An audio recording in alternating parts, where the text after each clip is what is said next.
بسم اللہ الرحمن الرحیم۔ حالات و واقعات مولا علی علیہ السلام۔ ذوالعشیرہ کی عمومی دعوت اسلام کے موقع پر حضرت صلی اللہ علیہ وآلہ وسلم نے صرف 3 چیزوں کا اعلان کیا، ایک توحید، دوسرے رسالت اور تیسرے مولا علی علیہ السلام کی وصایت اور خلافت کا۔ اس دعوت کے بعد پیغمبر اسلام نے جب اعلانیہ تبلیغ اسلام کا آغاز کیا تو قریش کو حضرت ابو طالب کا لحاظ تھا، لہٰذا انہوں نے براہ راست مزاحمت کرنے کے بجائے اپنے لڑکے بالوں کو یہ سکھایا کہ وہ حضرت صلی اللہ علیہ وآلہ وسلم کو جہاں پائیں ستائیں، تاکہ وہ تنگ آ کر بت پرستی کے خلاف کہنا چھوڑ دیں۔ چنانچہ جب پیغمبر اکرم صلی اللہ علیہ وآلہ وسلم گھر سے باہر نکلتے تو قریش کے لڑکے پیچھے لگ جاتے، کوئی خس و خاشاک پھینکتا اور کوئی اینٹ پتھر مارتا۔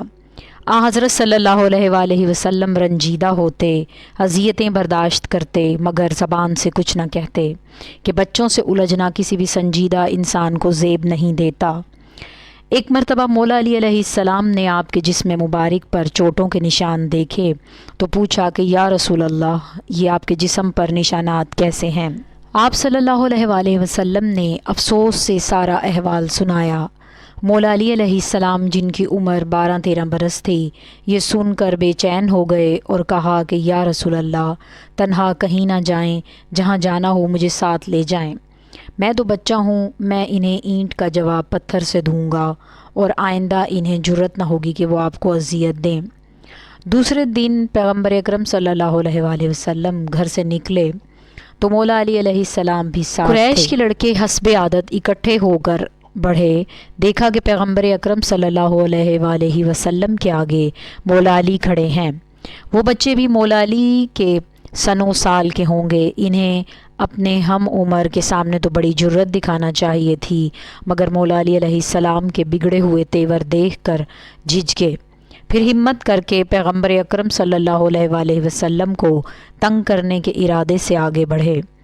مولا علی علیہ السلام نے اپنی آستینیں الٹیں اور بپھرے ہوئے شیر کی طرح ان پر ٹوٹ پڑے، کسی کا بازو توڑا، کسی کا سر پھوڑا، کسی کو زمین پر پٹخا اور کسی کو پیروں تلے روندا۔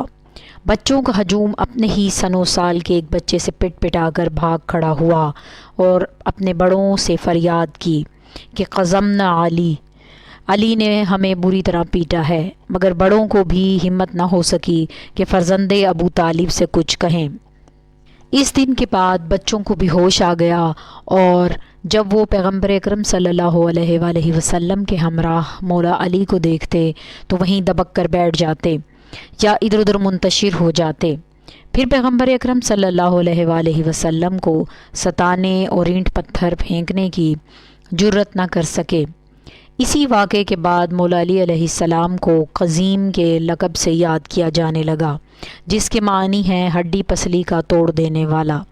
چنانچہ جنگ احد میں جب آپ طلحہ ابن ابی طلحہ کے مقابلے کے لیے نکلے تو اس نے پوچھا کہ میرے مقابلے میں آنے والا کون ہے؟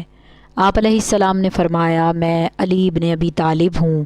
طلحہ نے جب دیکھا کہ اس کا مقابلہ علی علیہ السلام سے ہے تو کہا، اے قزیم، میں جانتا تھا کہ میرے مقابلے میں آنے کی جرت تمہارے علاوہ کسی کو نہ ہوگی۔ اس موقع پر آپ کو اسی بچپن والے لقب سے یاد کیا گیا۔ ایسا معلوم ہوتا ہے کہ قریش کے ان بچوں میں یہ بھی شریک رہا ہوگا، جبھی تو یہ نام اس کے حافظے میں محفوظ رہ گیا۔